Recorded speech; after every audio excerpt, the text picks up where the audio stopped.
she is obsessed by animal furs.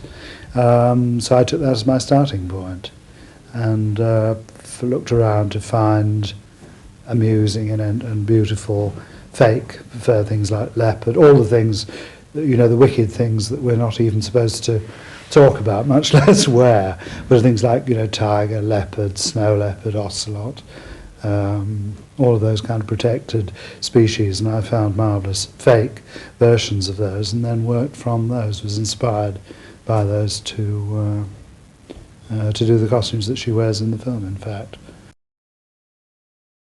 I was very lucky because Ashton Gorton, who I've admired for many, many years and wanted to work with, I had the great luxury of seeing his sketches and his models before I put pencil to paper. So also I could see just how far I could go. I could see that the sets that he was designing as her background, her own house, her workrooms, were not strictly realistic in the usual sense of the word. I mean, they were pushing.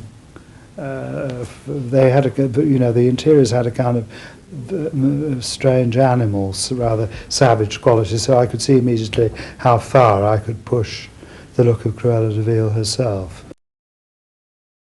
I thought that everything about her should be extreme, not just the styling of the clothes, but I thought one of the keys to it was her actual physical shape, that I wanted a very extreme physical shape, and so she's corseted up to the eyebrows. She's pulled into this tiny. She has a very small, in real life, has a very neat small waist, and so I wanted to accentuate this. And she's really, in the film, you'll see she has an hourglass figure that goes in and out like that, which I've used, you know, which I've accentuated in all of the costumes.